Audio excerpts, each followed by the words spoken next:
चलिए, स्वागत है बच्चे आप सबों का। और जल्दी से जुड़ जाइए बच्चे लोग। अभी हम लोग स्टार्ट कर रहे हैं 12 नंबर सेट और तीव्र गति से गाड़ी आगे बढ़ेगी। यहाँ देखिए पहला क्वेश्चन क्या कह रहा है, निम्नलिखित में से कौन सा एक उभयधर्मी, बच्चे उभयधर्मी ऑक्साइड है।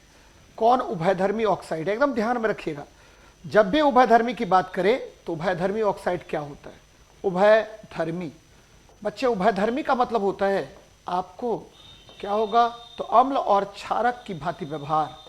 अम्ल क्षारक की भांति व्यवहार, एकदम याद रखिएगा इसको, भांति व्यवहार यानी ऐसा पदार्थ जो अम्ल और क्षारक की भांति व्यवहार करेगा उसको हम क्या कहेंगे, उभयधर्मी कहेंगे। यानी behave both like S acid and bases. अब देखिए उभयधर्मी में कौन कौन होगा, तो सबसे पहले एल्यूमिना होगा, Al2O3 होगा, फिर देखिए जिंक ऑक्साइड होगा, फिर देखिए लेड ऑक्साइड होगा। बेटा एकदम ध्यान में रखना है इसको। अब देखिए यहां पर बात कर लीजिए क्या क्या बात हो रहा है। तो एल्यूमिना आपको मिल गया पहला ही ऑप्शन, तो ये ठीक है। अब देखिए याद रखना है आपको, क्या याद रखना है, धातु के ऑक्साइड। बच्चे धातु के ऑक्साइड कैसा व्यवहार होगा, तो धातु के ऑक्साइड का व्यवहार होगा आपको क्षारीय। कैसा होगा, क्षारीय। जैसे एग्जांपल ले लीजिए आप Na2O ले लीजिए या CaO ले लीजिए, कैल्शियम ऑक्साइड ले लीजिए, ठीक है। अब देखिए अधातु के ऑक्साइड का व्यवहार कैसा होगा, अधातु के ऑक्साइड, तो इसका व्यवहार कैसा होगा, तो अधातु के ऑक्साइड का व्यवहार होगा अम्लीय। कैसा होगा, अम्लीय व्यवहार होगा। जैसे एग्जांपल के तौर पर ले लेते हैं बच्चे, बार बार क्वेश्चन पूछेगा, CO2 जैसे SO2, ठीक है, ये सब क्या होगा, आपको अम्लीय व्यवहार होगा। अब देखिए यहां पर एक और क्वेश्चन आपको बार बार पूछेगा, लिख लेना है बेटा, उदासीन ऑक्साइड। कौन कौन उदासीन ऑक्साइड है बच्चे, उदासीन ऑक्साइड कौन कौन है, तो आपको ध्यान में रखना है कौन कौन है उदासीन ऑक्साइड। तो सबसे पहले कार्बन मोनोऑक्साइड है, फिर क्या है, तो बच्चे NO है या N2O है बच्चे। तो ये सब क्या है, उभयधर्मी बोलते हैं, ये सब उदासीन ऑक्साइड होते हैं। बार बार आपसे क्वेश्चन पूछेगा, कार्बन मोनोऑक्साइड, नाइट्रोजन मोनोऑक्साइड और नाइट्रस ऑक्साइड, ऑल आर क्या बच्चे, मैं बार बार आपको बता रहा हूं, ये सभी जो है आपको किस प्रकार के ऑक्साइड है, तो ये ऑक्साइड है उदासीन। कैसे है, उदासीन। तो दो कंसेप्ट यहां पर ध्यान में रखिएगा। पहली बात क्या, कि धातु के ऑक्साइड कैसा व्यवहार होगा, क्षारीय, अधातु के ऑक्साइड कैसा व्यवहार होगा, तो अम्लीय व्यवहार होगा। तो ध्यान में रखना है। आगे बढ़े, सबसे व्यापक रूप से स्वीकृत सिद्धांतों के अनुसार पृथ्वी पर जीवन की उत्पत्ति के लिए पृथ्वी के वायुमंडल में मिश्रण शामिल था। अच्छा क्वेश्चन है बेटा। सबसे पहले देखिए आपको सबसे स्वीकृत जीवन की उत्पत्ति का सिद्धांत, सबसे स्वीकृत जीवन की उत्पत्ति का सिद्धांत आपको ऑर्गेनिक थ्योरी है बच्चे। सबसे स्वीकृत आपको क्या, जीवन की उत्पत्ति का सिद्धांत, ध्यान में रखिएगा, सबसे स्वीकृत जीवन की उत्पत्ति का सिद्धांत किसका है, जीवन की उत्पत्ति का सिद्धांत ये है बच्चे, उत्पत्ति का सिद्धांत ये है, ध्यान में रखिएगा। ये सिद्धांत है किसका, तो बच्चे ये सिद्धांत है, ठीक है, आपको ओपेरिन का। और इन्होंने कहा कि देखिए रासायनिक पदार्थों से जीवन की उत्पत्ति हुई है। किस पदार्थ से, तो रासायनिक पदार्थों से जीवन की उत्पत्ति हुई है। और व्यापक रूप से कौन शामिल था बच्चे आपके वायुमंडल में, तो सबसे इंपॉर्टेंट है आपको कौन, हाइड्रोजन, कार्बन मोनोऑक्साइड, अमोनिया और मीथेन, ये सारे गैसेस आपको, ठीक है, आपको पाए गए थे शुरुआत के वायुमंडल में। शुरुआत के वायुमंडल में कौन कौन, हाइड्रोजन, कार्बन डाइऑक्साइड, अमोनिया और मीथेन पाए गए थे बच्चे। अब ये ध्यान में रखिएगा बच्चे, यहां पर जब भी मीथेन की बात होती है तो इसे मार्स गैस कहते हैं। कौन सा गैस कहते हैं, तो मार्स गैस कहते हैं, मार्स गैस कहते हैं। जबकि अमोनिया NH3, ये देखिए अमोनिया जो NH3 होता है ये हाइबर विधि द्वारा बनता है। और ध्यान में रखना है कि ये क्या होता है, एक तरह से, ठीक है, बहुत ही विषैली गंध वाला गैस होता है। अगर कार्बन मोनोऑक्साइड की बात करें तो पृथ्वी पर गर्मी उत्पन्न करने का कारक कौन है बच्चे, तो कार्बन डाइऑक्साइड है। ये ग्रीन हाउस गैसों की श्रेणी में आता है। ऐसे कार्बन डाइऑक्साइड के बहुत सारे उपयोग होते हैं बच्चे, तो ध्यान में रखना है। सबसे पहले के वायुमंडल में कौन कौन गैस था, तो हाइड्रोजन था, कार्बन डाइऑक्साइड था, अमोनिया था और मीथेन था। मीथेन को हमने क्या कहा, मार्स गैस कहा। अमोनिया हाइबर विधि द्वारा बनाए जाते हैं। कार्बन डाइऑक्साइड पृथ्वी पर गर्मी उत्पन्न करेगा। और खाद्य पदार्थों में कौन सा गैस आपको उसे स्पंजी बना देता है, तो कार्बन डाइऑक्साइड गैस उसे स्पंजी बना देगा। तो ये ध्यान में रखिएगा। नेक्स्ट देख रहे हैं, एक दोहरी अपघटन अभिक्रिया के दौरान, बच्चे जब भी दोहरी अपघटन बोलेगा यानी ठीक है, 2 बार अपघटन यानी दोहरी अपघटन। ध्यान दीजिएगा बच्चे, दोहरी अपघटन यानी इसको बोलते हैं अपघटन बोलिए या द्विविस्थापन बोलिए, दोहरी अपघटन बोलिए या द्विविस्थापन बोलिए, तो दोनों एक ही अभिक्रिया है बच्चे, एक ही तरह का अभिक्रिया है, दोहरी अपघटन या द्विविस्थापन। बहुत इंपॉर्टेंट है ये क्वेश्चन, और मैं जो एक्सप्लेनेशन बता रहा हूं वो आपको बड़ा मजेदार है बच्चे। क्यों? क्योंकि ये याद रखना आपको बार बार पूछेगा क्वेश्चन बच्चे, इंपॉर्टेंट क्वेश्चन है ये। दोहरी विस्थापन अभिक्रिया को हम द्विविस्थापन यानी डबल डिस्प्लेसमेंट रिएक्शन कहते हैं। दोहरी अपघटन अभिक्रिया को हम द्विविस्थापन यानी आपको डबल डिस्प्लेसमेंट रिएक्शन कहते हैं, डबल डिस्प्लेसमेंट रिएक्शन कहते हैं। अब देखिए यहां पर कुछ बातें और जाननी चाहिए आपको। जब भी दोहरी अपघटन अभिक्रिया या द्विविस्थापन अभिक्रिया होगा तो इसमें 2 बार आयनों का विस्थापन होता है, इसमें 2 बार आयनों का विस्थापन होता है, याद रखना है। इसमें कौन टेक पार्ट करेगा? तो इलेक्ट्रॉन टेक पार्ट नहीं करता है। इसमें 2 बार किसका विस्थापन होता है? तो आयनों का विस्थापन होता है, आयनों का विस्थापन होता है, यानी आयन, ठीक है, यहां विस्थापित होता है, आयनों का विस्थापन होता है। 2 बार आयनों का विस्थापन होता है, एकदम ध्यान में रखिएगा, कितने बार? तो 2 बार आयनों का विस्थापन होता है। तो आंसर इसका तो आयन हो गया, लेकिन और भी जाननी चाहिए यहां से कुछ बातें आपको याद रखना है। दोहरी विस्थापन अभिक्रिया या द्विविस्थापन अभिक्रिया, एकदम याद रखिए बेटा, द्विविस्थापन अभिक्रिया, ये याद रखना है आपको। द्विविस्थापन अभिक्रिया कौन सी अभिक्रिया है? तो बच्चे ये याद रखना है आपको, ये न्यूट्रलाइजेशन रिएक्शन भी इसको कहा जाता है, याद रखना है। क्या बोलते हैं? उदासीनीकरण अभिक्रिया, ठीक, उदासीनीकरण अभिक्रिया बोलते हैं, न्यूट्रलाइजेशन रिएक्शन बोलते हैं, उदासीनीकरण अभिक्रिया कहा जाता है, एकदम याद रखिएगा इसको, उदासीनीकरण अभिक्रिया इसको कहते हैं। यानी ठीक है, double displacement reaction is also known as आपको न्यूट्रलाइजेशन रिएक्शन कहेंगे। यहां पर एक एग्जांपल मैं लेकर समझा रहा हूं आपको। ये देखिए, यह हाइड्रोक्लोरिक एसिड है, और ये देखिए ये क्या हुआ? तो सोडियम हाइड्रोक्साइड है। अब देखिए बेटा, ये 2 भाग में आयन टूट गया, एक बार टूटा H+ और दूसरा बार Cl-, और ये देखिए ये 2 बार टूटा, ये Na+ और ये हो जाएगा OH-। अब देखिए क्या होगा?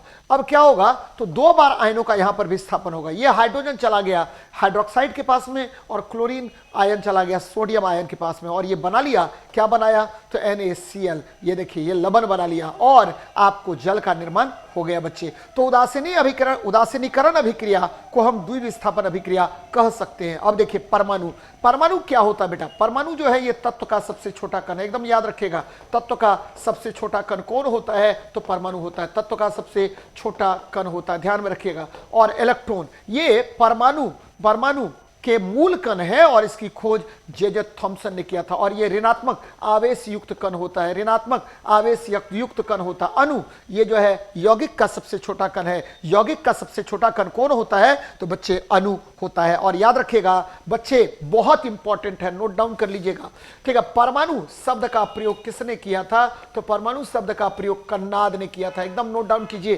कन्नाद मुनि ने किया था, कन्नाद मुनि ने किया था परमाणु शब्द का प्रयोग। और अणु शब्द का प्रयोग किसने किया था? याद रखना बेटा, पूछेगा क्वेश्चन, अणु शब्द का प्रयोग किया था, ध्यान में रखिएगा। अणु शब्द का प्रयोग, अणु जो है यह फ्रेंच शब्द है बच्चे, मॉलिक्यूला से निकल के आया है। अणु फ्रेंच शब्द मॉलिक्यूला से निकल के आया है। अणु शब्द का प्रयोग किया था डेमिक्रेटस ने किया था बेटा, एकदम याद रखना, डेमिक्रेटस नामक वैज्ञानिक ने अणु शब्द का प्रयोग किया था। तो एकदम बहुत इंपॉर्टेंट है, बहुत सारी बातें मैंने यहां बताई है, आपको इसको नोट डाउन कर लेना है। वीडियो को अच्छे से चला के देखिए और नोट डाउन कीजिए बच्चे, आपकी सफलता में ही मेरी सफलता। मैं बार बार बताता हूं आपको। ये देखिए, ये अच्छा क्वेश्चन है, इजी क्वेश्चन है बच्चे। अब देखिए, जब भी 1 किलोवाट आवर आएगा, फिर से मैं रिपीट कर रहा हूं, 1 किलोवाट आवर आएगा, तो ये हम इसको वॉट कहते हैं, what, board of trade unit, board of trade unit कहते हैं। और ये कितना होगा? तो 3.6 इंटू 10⁶ जूल होगा बेटा। लेकिन कुछ बातें जो आपको एकदम नोट डाउन कर लेना चाहिए यहां पर। क्या नोट डाउन करना चाहिए यहां पर? तो बच्चे सबसे पहले 1 BTU ब्रिटिश थर्मल यूनिट बराबर कितना होता है? तो 252 कैलोरी। नोट डाउन कर लेना है बेटा, 1 ब्रिटिश थर्मल यूनिट बराबर 252 कैलोरी। फिर देखिए, 1 इलेक्ट्रॉन वोल्ट बराबर कितना होगा? तो 1 इलेक्ट्रॉन वोल्ट बराबर होगा आपको 1.6 इंटू 10⁻⁹ जूल हो जाएगा। फिर देखिए 1 कैलोरी बराबर क्या होगा, तो 1 कैलोरी बराबर बार बार आपसे क्वेश्चन पूछेगा कि 1 कैलोरी बराबर 4.2 जूल होता है। और 1 जूल बराबर कितना कैलोरी होगा बेटा, तो 1 जूल बराबर 0.24 कैलोरी होगा। तो ये सब बातें याद रखिए, आपको क्वेश्चन पूछेगा यहां पर। तो 3.6 इंटू 10⁻, देखिए ऊपर नहीं है, ऊपर होगा, तो आंसर हो जाएगा सी नंबर। देखिए नीचे में सबस्क्रिप्ट में आ गया है, तो 1 किलोवाट आवर को हम वॉट कहते हैं, और 1 किलोवाट आवर कितना हो गया 3.6 इंटू 10⁻⁶ जूल। यहां पर एक रामबान फार्मूला आपको याद रखना पड़ेगा बेटा। कौन सा फार्मूला, रामबान फार्मूला। मैं बार बार बोलता हूं बच्चे, ये देखिए यूनिट विद्युत खपत निकालने वाला रामबान फार्मूला, रामबान फार्मूला, ध्यान दीजिएगा। रामबान सूत्र कौन है बेटा, तो रामबान सूत्र है यूनिट विद्युत खपत, एकदम ध्यान में रखिएगा, यूनिट विद्युत खपत। ये देखिए ये क्या होता है, तो ये होता पावर गुना एन गुना टी,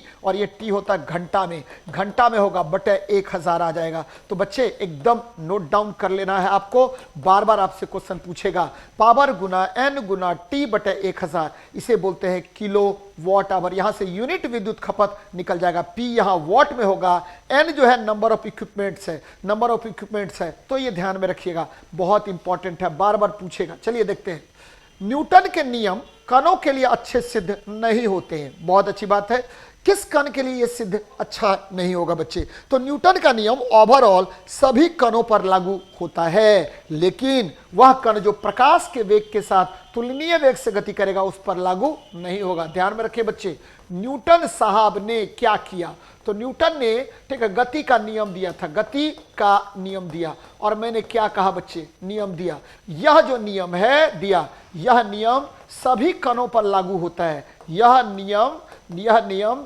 सभी कणों पर लागू होता है, यह नियम सभी कणों पर लागू होता है। याद रखना बच्चे, सभी कणों पर लागू होता है, कणों पर लागू होता है। और किस पर लागू नहीं होगा, लागू होता है, किस पर लागू नहीं होता है, तो बच्चे यह नियम लागू नहीं होता। नोट डाउन कर लीजिए, यह नियम लागू नहीं होता है, यह नियम लागू नहीं होता है। किस पर लागू नहीं होगा बेटा, लागू नहीं होता है। ध्यान दीजिएगा बच्चे, किस पर लागू नहीं होता है, किस पर लागू नहीं होगा, तो सबसे पहली बात है किस पर लागू नहीं होता है, तो सबसे पहला इंपॉर्टेंट कण है, याद रखिए नैनो पार्टिकल्स, याद रखना है, नैनो पार्टिकल्स पर गति के नियम लागू नहीं होते हैं बच्चे, एकदम ध्यान में रखिएगा, गति के नियम लागू नहीं होते। दूसरा ठीक है, कण जो प्रकाश के वेग से गति करता है, कण जो प्रकाश के वेग से गमन करता है, प्रकाश के वेग से गमन करता है, प्रकाश के वेग से गमन करता है बच्चे, एकदम ध्यान में रखिएगा, प्रकाश के वेग से गमन करता है, उस कण पर लागू नहीं होता है। तो दो कण मैंने बताया जिस पर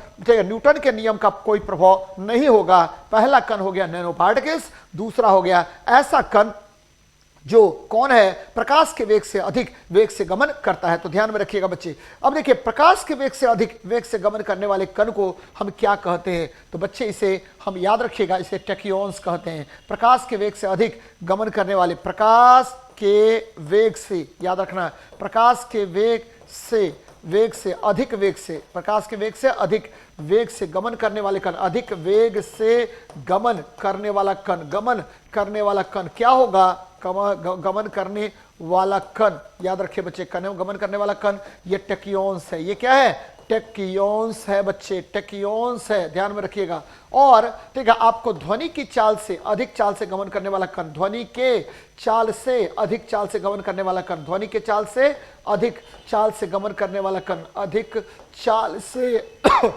से गमन करने वाला कण क्या कहलाएगा, गमन करने वाला कण क्या कहलाएगा, ये कहलाएगा आपको, ये कहलाएगा सुपरसोनिक। क्या कहलाएगा, सुपरसोनिक कहलाएगा। याद रखना बच्चे, सुपरसोनिक कहलाता है, सुपरसोनिक कहलाता है। तो ये ध्यान में रखिएगा, जो जो बातें मैंने बताई है कि दो कणों पर न्यूटन के गति का नियम लागू नहीं होगा। एक हो गया नैनो पार्टिकल्स और दूसरा हो गया कौन, तो प्रकाश के वेग से अधिक वेग से गमन करने वाला कण। चलिए नेक्स्ट देखते हैं। 10 न्यूटन का एक क्षैतिज बल 5 केजी के एक वस्तु को बल की दिशा में 2 मीटर की दूरी तक विस्थापित करता है, तो बल द्वारा किया गया कार्य क्या होगा बच्चे, बल की दिशा में तो W बराबर आपको पता है कार्य बराबर बल डॉट विस्थापन होता है, यानी Fs cos थीटा हो गया, और बल की दिशा में विस्थापन हुआ तो इसका मतलब थीटा का मान 0 डिग्री। तो W बराबर क्या होगा, तो Fs हो गया। F का मान कितना है, तो बच्चे 10 न्यूटन है, और S का मान कितना है, तो 2 है, तो 10 दूरी क्या हो गया, 20 जूल हो गया। तो आंसर हो जाएगा 20 जूल। लेकिन कुछ बातें आपको जाननी चाहिए बच्चे, एकदम ध्यान में रखिएगा। कार्य कब शून्य होता है, तो इसको नोट डाउन कर लीजिए। कार्य शून्य होगा, कार्य शून्य होगा, या तो ठीक है कार्य शून्य होगा, कब शून्य होगा कार्य, या तो बल शून्य होगा, बल शून्य होगा, बल बराबर 0, ठीक है, या क्या होगा, विस्थापन शून्य होगा, या विस्थापन शून्य होगा, या विस्थापन बराबर क्या हुआ 0, या तीसरा नंबर देखिए क्या होगा कि बल और विस्थापन एक दूसरे के लंबवत हो, फोर्स परपेंडिकुलर टू ठीक है डिस्प्लेसमेंट हो, यानी थीटा का मान यहां पर 90 डिग्री हो, तो कार्य का मान शून्य होगा। तो ये तीन मेनली कंडीशन है जहां पर कार्य का मान शून्य होता है, बल 0, विस्थापन 0, और बल और विस्थापन के बीच कोण कितना हो, तो 90 डिग्री हो। तो ये ध्यान में रखिएगा। आगे बढ़ रहे हैं। जब मेंडलीफ ने अपना काम शुरू किया था तो उस समय तब तक कितने तत्व ज्ञात थे, तो बच्चे 63 तत्व ज्ञात थे। अब देखिए मेंडलीफ, मैं आपको बार बार बताता रहता हूं कि देखिए मेंडलीफ साहब ने क्या किया कि मेंडलीफ ने तत्वों को परमाणु भार के आधार पर, तत्वों को किस आधार पर, तो परमाणु भार के आधार पर व्यवस्थित किया, परमाणु भार के आधार पर व्यवस्थित किया। एकदम याद रखिएगा, भार के आधार पर व्यवस्थित किया। किसने, तो बच्चे आपको मेंडलीफ ने व्यवस्थित किया। किसके आधार पर व्यवस्थित किया, तो आपको परमाणु भार के आधार पर इन्होंने तत्वों को व्यवस्थित किया बच्चे। और उस समय तक ज्ञात कितने तत्व थे, तो बच्चे याद रखना है उस समय तक 63 तत्व ज्ञात थे। याद रखिएगा, वर्तमान में 118 तत्व ज्ञात हैं। इन्होंने और क्या किया बच्चे, इन्होंने ठीक है दो सारणी बनाई बच्चे, दो सारणी बनाई इन्होंने। और एक क्या था, तो एक बच्चे इस तरह का था, वर्टिकल बोलते हैं इसको, ऊर्ध्वाधर, और इसको हमने क्या कहा, तो वर्ग कह दिया। ऊर्ध्वाधर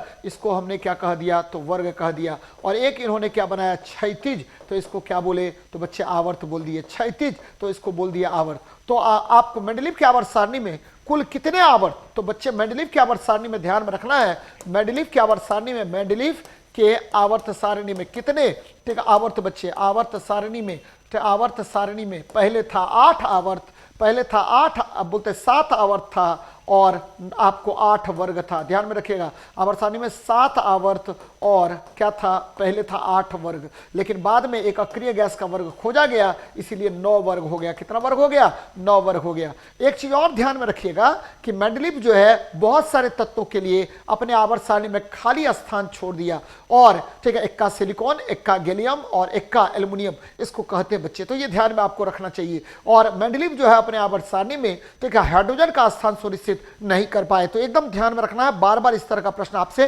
पूछेगा। चलिए बढ़ते हैं आगे, नेक्स्ट देखते हैं।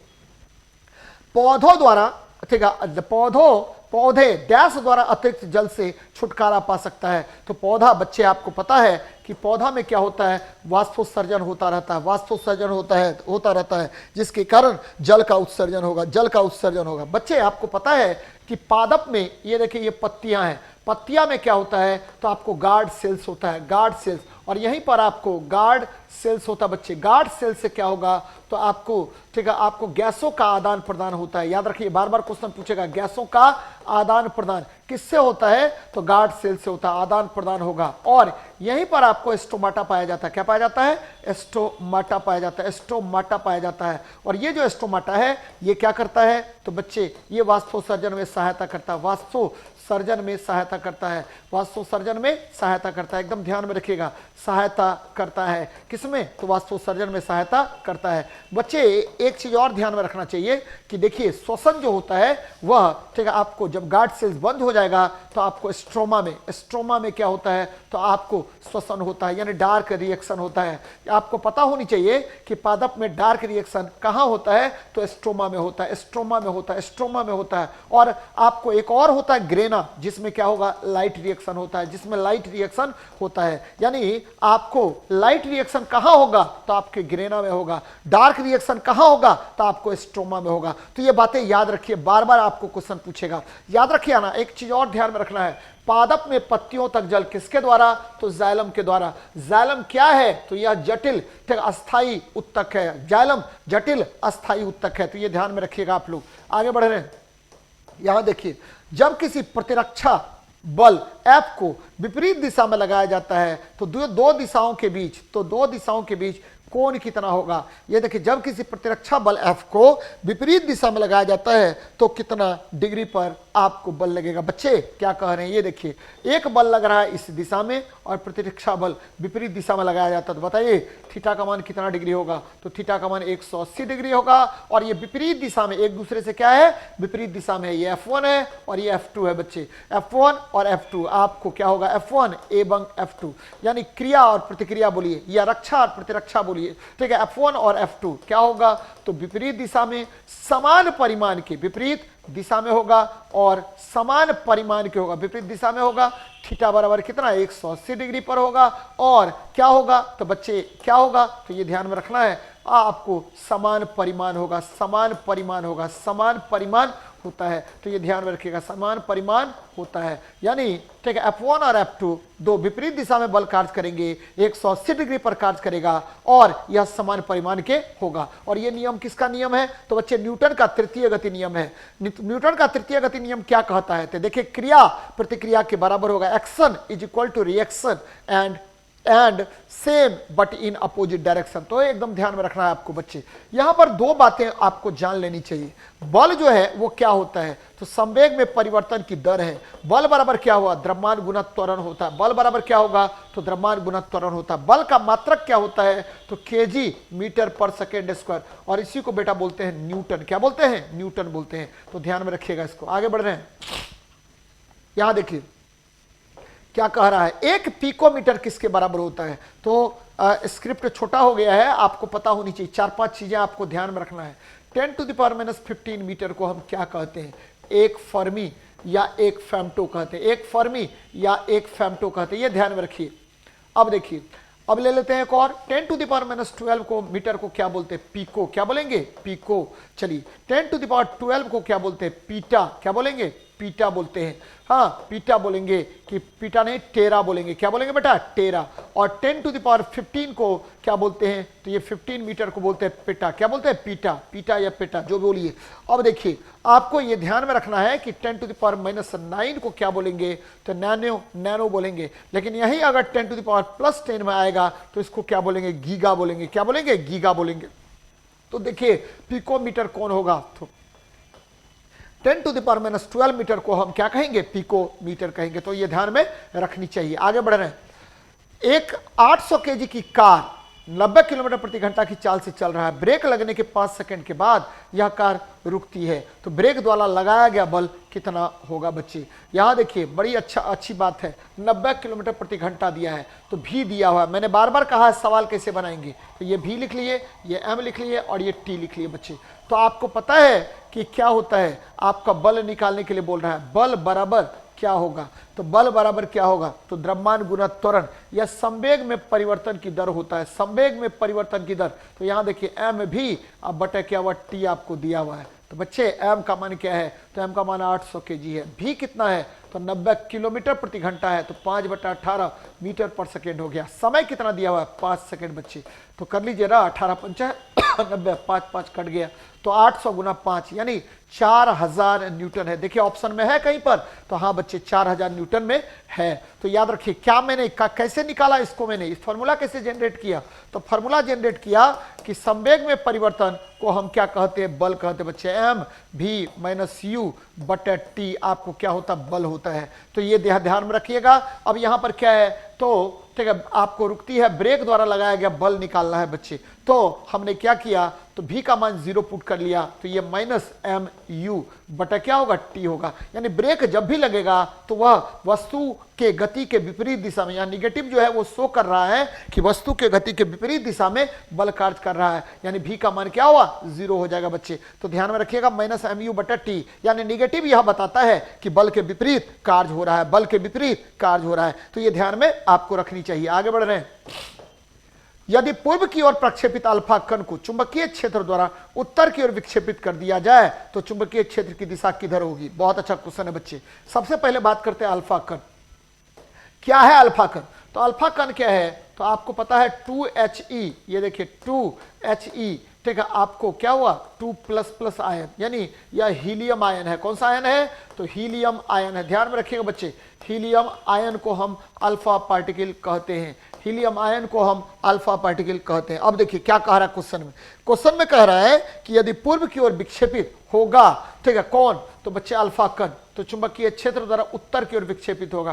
तो ये देखिए, ये हम बना लेते हैं नॉर्थ साउथ ईस्ट, और क्या हुआ बच्चे? नॉर्थ साउथ ईस्ट और वेस्ट हो गया। नॉर्थ साउथ ईस्ट और क्या हुआ? वेस्ट हो गया। अब देखिए क्या कह रहा है क्वेश्चन में।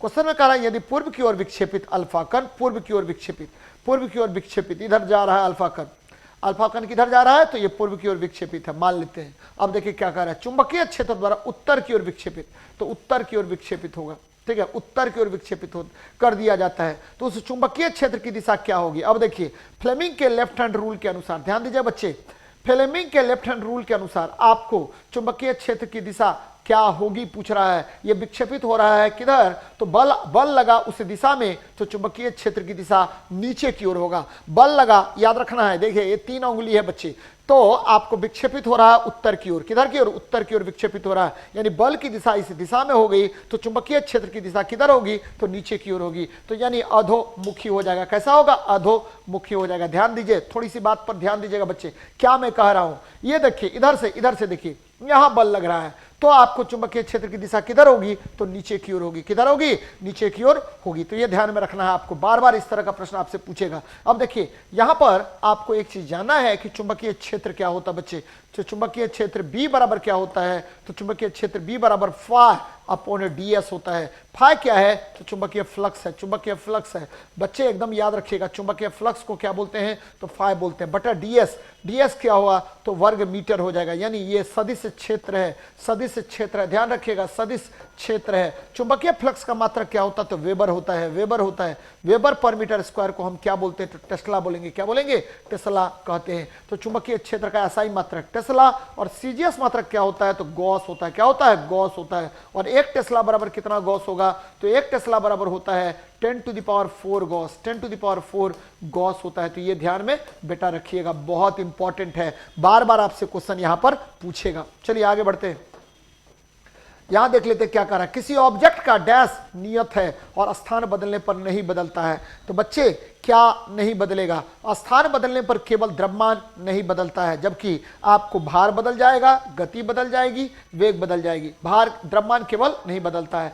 याद रखिए, द्रव्यमान किसी वस्तु में उपस्थित पदार्थ की मात्रा होती है, किसी वस्तु में उपस्थित पदार्थ की मात्रा है, उपस्थित पदार्थ की मात्रा है, उपस्थित पदार्थ की मात्रा होती है, पदार्थ की मात्रा होती है, एकदम ध्यान में रखिएगा, मात्रा होती है। और आपको पता होनी चाहिए कि द्रव्यमान हमेशा नियत रहता है। द्रव्यमान समानुपाती क्या होगा? तो बच्चे द्रव्यमान समानुपाती जड़त्व होता है, या जड़त्व समानुपाती द्रव्यमान होता है। और भार क्या होगा? तो भार बल है। भार क्या है? बल है बच्चे। और ये क्या होता है? तो भार जो है बल है, यानी mg हो गया, यानी W बराबर क्या होगा? mg। और स्थान के अनुसार यह बदलता रहता है, स्थान के अनुसार यह बदलता रहता है। जबकि वेग देखिए, वेग क्या होता है? तो विस्थापन में परिवर्तन की दर को हम क्या कहते हैं? तो वेग कहते हैं। विस्थापन में परिवर्तन की दर को हम क्या कहेंगे? तो बच्चे वेग कहा जाता है।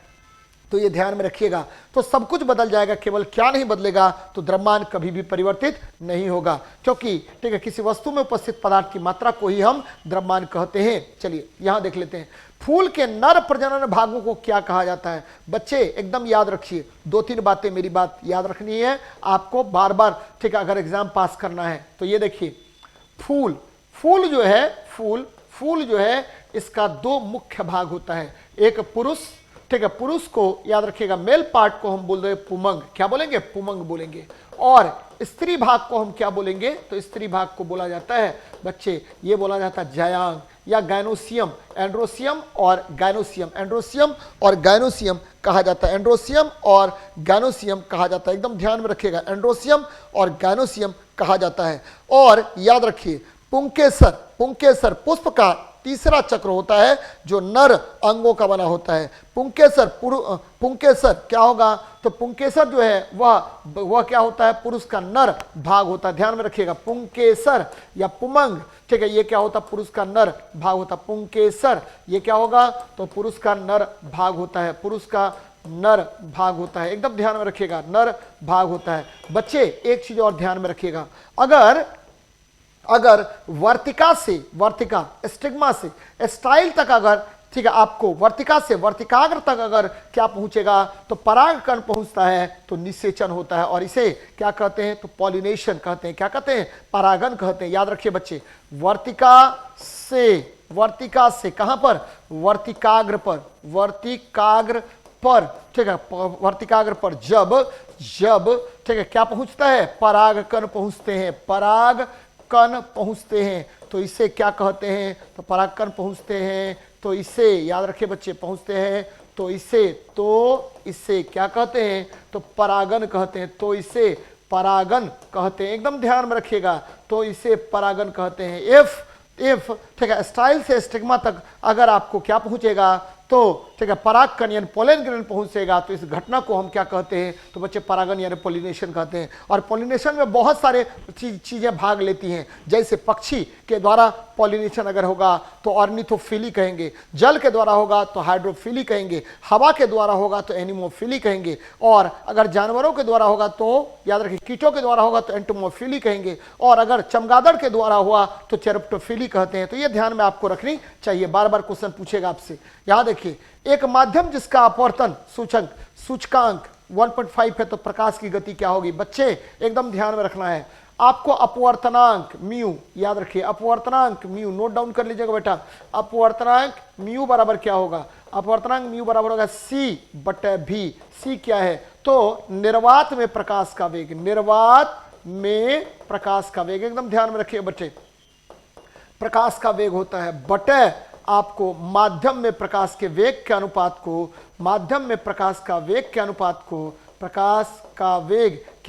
को, हम क्या कहते हैं? तो अपवर्तनांक कहते हैं। अब क्या निकालना है?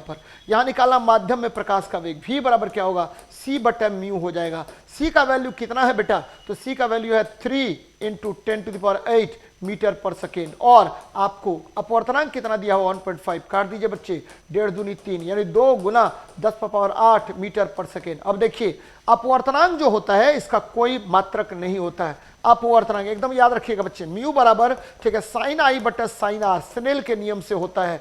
sin I/sin R होगा स्नेल के नियम से। म्यू, ठीक है, परिवर्तित नहीं होता। म्यू का मान जो है, म्यू का मात्रक नहीं होता। एकदम याद रखिएगा, म्यू का मात्रक नहीं होता है। और बच्चे आपको पता होनी चाहिए कि मात्रक नहीं होता है, और आपको ध्यान में होती है। बच्चे आपको एक चीज ध्यान में रखना है कि म्यू जो है यानी अपवर्तनांक जो है वह तरंगदैर्घ्य का व्युत्क्रमानुपाती होता है। जितना ज्यादा तरंगदैर्घ्य होगा उतना ही कम अपवर्तन होगा या अपवर्तनांक होगा। बच्चे, लाल रंग का तरंगदैर्घ्य अधिक है, इसलिए लाल रंग का अपवर्तनांक बहुत बहुत कम होगा। तो आंसर क्या हो गया? तो आपका डी नंबर आंसर होगा। कौन सा होगा? डी नंबर आपका आंसर होगा। तो ये ध्यान में रखिएगा। नेक्स्ट देखते हैं क्वेश्चन क्या कह रहा है।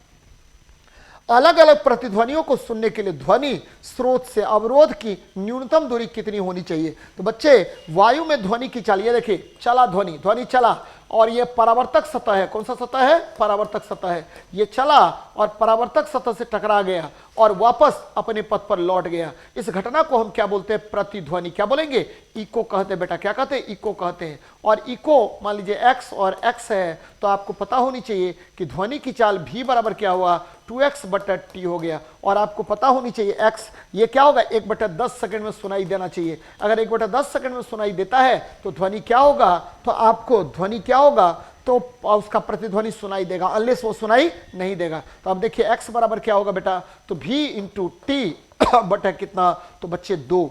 चलिए देखिए, निकाल लीजिए। v का वैल्यू कितना है? तो 344 मीटर पर सेकंड होता है, क्योंकि 25 डिग्री सेल्सियस पर हम निकाल रहे हैं बेटा।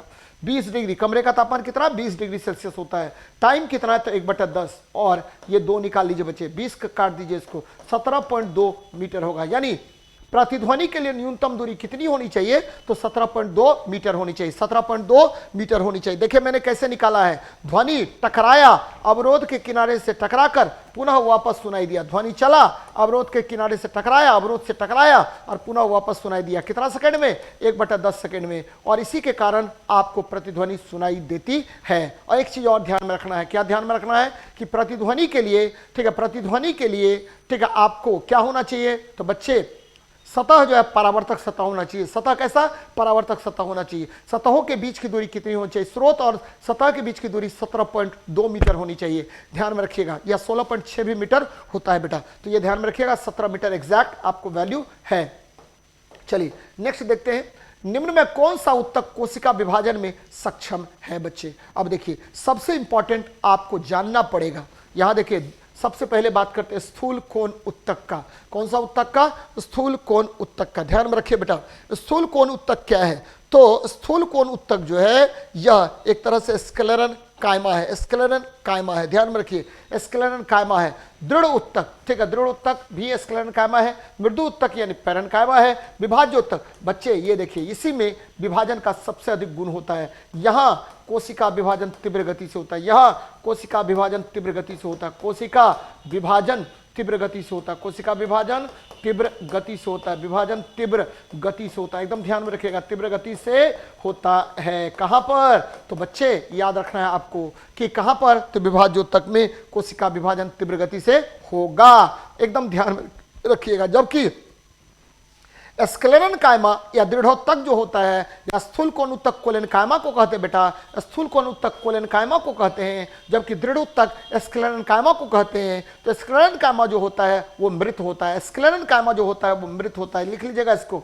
ये आपको दृढ़ोत्तक है, ये इसको बोलते हैं स्क्लेरन कायमा, और ये क्या होगा? तो बच्चे ये होता है आपको मृत होता है, मृत होता है। और स्थूल कोण ऊतक को कोलेन कायमा बोलते हैं, इसमें क्लोरोफिल पाया जाता है, कोलेन कायमा बोलेंगे, और इसमें क्लोरोफिल पाया जाता है, क्लोरोफिल पाया जाता है। और ये क्या करता है? तो बच्चे ठीक है, सूर्य के प्रकाश में क्या करेगा? तो आपको भोजन बनाने का काम करता है, तो ये ध्यान में रखिएगा।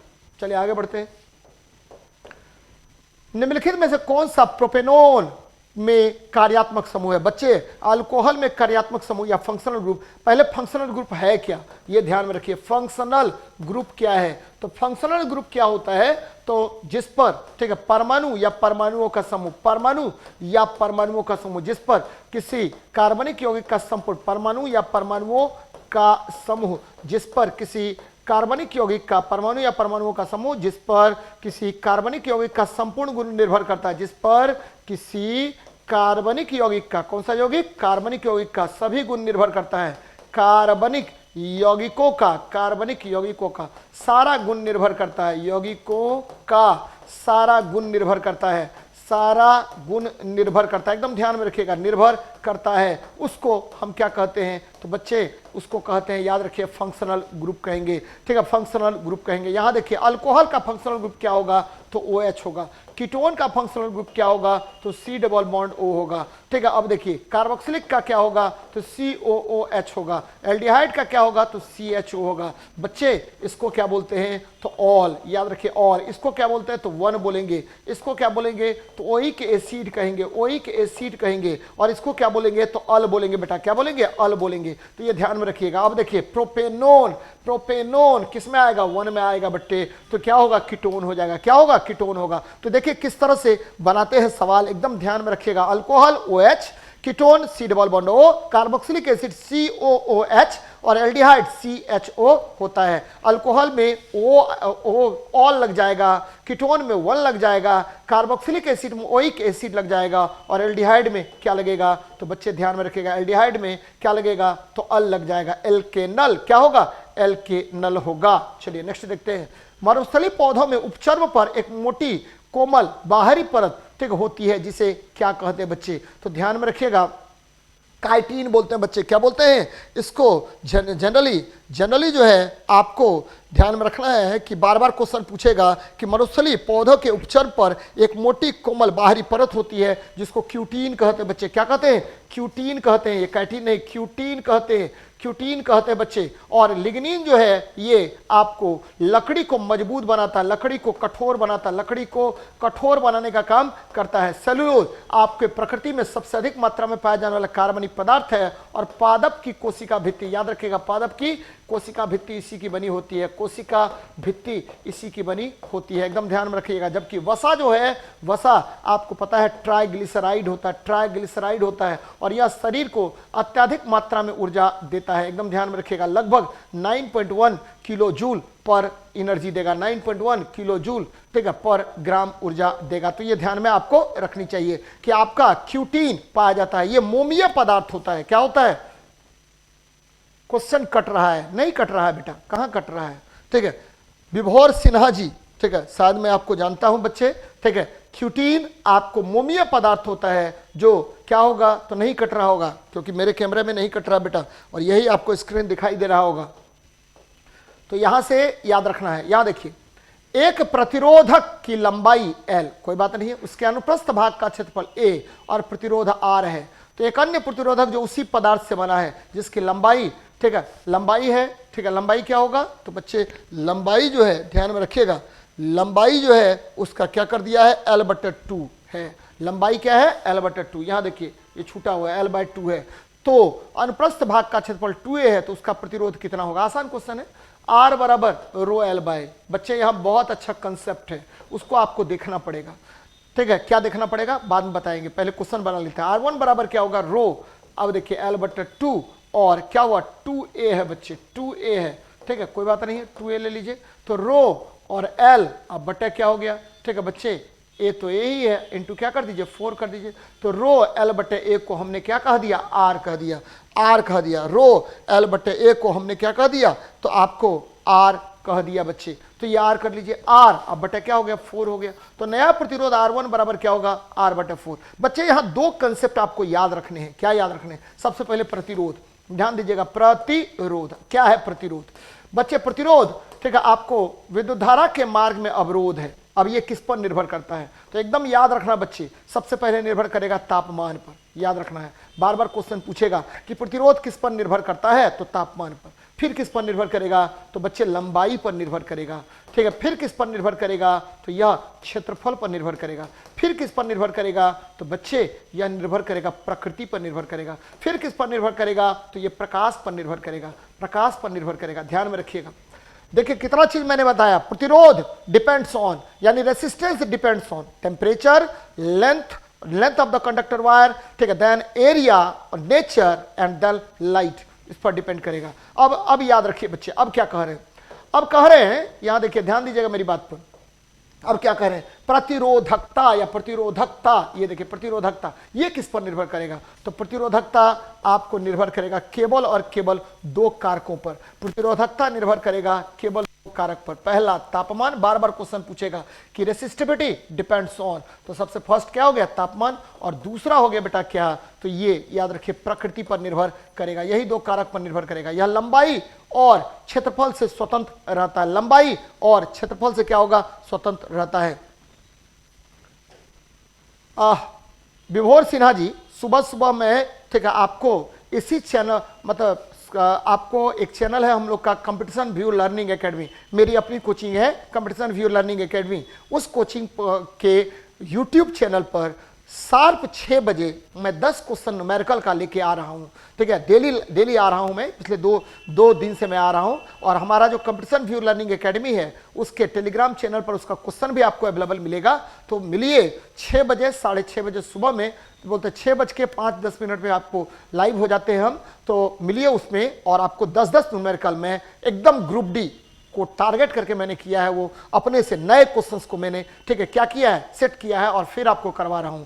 तो उसमें मिलिए, उसमें न्यूमेरिकल्स आपको मिलेगा ही मिलेगा। तो ये देखिए, ये बड़ा आसान है, तो ध्यान में रखिएगा इसको। आगे बढ़ने, समीकरण 2Cu + O2, 2CO है, ये कौन सा समीकरण है बच्चे, तो देखिए जब दो या दो से अधिक अभिकारक मिलकर के एक प्रतिफल का निर्माण करे तो उसको बोलते संयोजन अभिक्रिया। विस्थापन किसको बोलते, बहुत इंपॉर्टेंट क्वेश्चन है बेटा, विस्थापन किसको बोलेंगे, अधिक क्रियाशील धातु कम क्रियाशील धातु को, अधिक क्रियाशील धातु, याद रखिए बच्चे, अधिक क्रियाशील धातु, ठीक है, क्या करेगा, कम क्रियाशील धातु को विस्थापित कर खुद ब खुद, ठीक है, आपको अभिक्रिया करेगा। तो ऐसी अभिक्रिया को विस्थापन अभिक्रिया कहते हैं। अधिक क्रियाशील धातु कम क्रियाशील धातु को, कम क्रियाशील धातु को, कम क्रियाशील धातु को विस्थापित कर खुद ब खुद अभिक्रिया करता है। अधिक क्रियाशील धातु कम क्रियाशील धातु को विस्थापित करता है। धातु को विस्थापित करता है। तो इस अभिक्रिया को क्या कहते हैं? तो बच्चे इस अभिक्रिया को कहते हैं विस्थापन अभिक्रिया। ध्यान में रखिएगा, दोहरी विस्थापन अभिक्रिया। इसमें क्या होता है? आयन का विस्थापन होता है, आयन का विस्थापन होता है, आयन का विस्थापन होता है। ध्यान में रखिएगा, आयन का विस्थापन होगा। अपघटन अभिक्रिया में क्या होगा? तो अपघटन अभिक्रिया में प्रकाश, याद रखिए, प्रकाश या ताप, ठीक है, या आपको उष्मा के कारण, ठीक है, एक पदार्थ दो या दो से अधिक भागों में टूट जाएगा। इस घटना को हम क्या कहते हैं? अपघटन अभिक्रिया कहते हैं, अपघटन अभिक्रिया कहते हैं। ठीक है, बहुत अच्छी बात है बच्चे, तो याद रखिएगा। ठीक है, तो ये देना उचित नहीं होगा नंबर। ठीक है, आप मेरा नंबर जो है ये रुक्मिणी साइट से ले सकते हैं, रुक्मिणी चैनल से जाइए और ये देखिए, ये जो नंबर है इस पर कॉल कीजिएगा, आपको मेरा नंबर मिल जाएगा बेटा। चलिए देखिए, आगे बढ़ रहे हैं, नेक्स्ट देखते हैं क्या कह रहा है। उस यौगिक का नाम क्या है जिसे सूत्र Al2SO4 हॉल 3 द्वारा व्यक्त किया जाता है? यहां देखिए, ये क्या हुआ? Al2SO4 hall 3। बेटा एकदम ध्यान में रखिएगा, ये एल्युमिनियम है और सल्फेट है, तो एल्युमिनियम सल्फेट हो गया।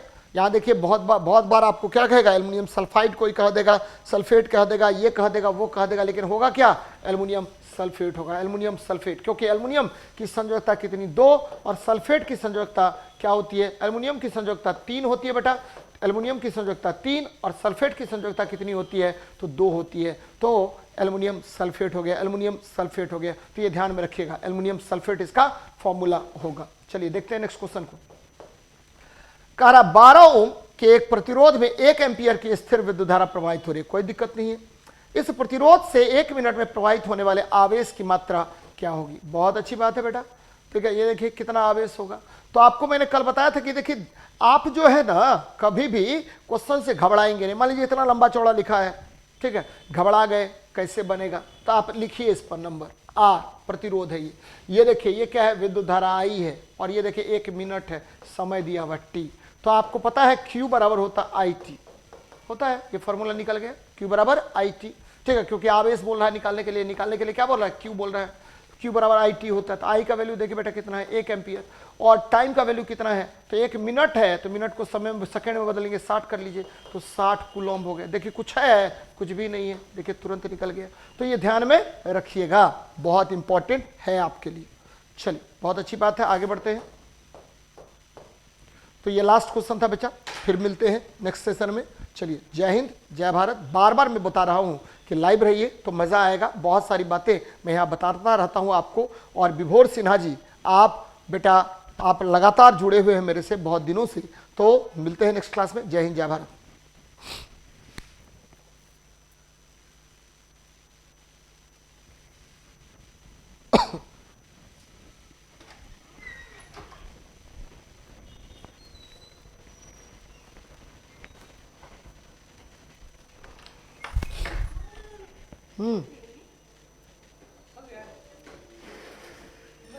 ऑफ कर दिए, फिर और लाइव कीजिए ना। अच्छा तेरा नंबर तब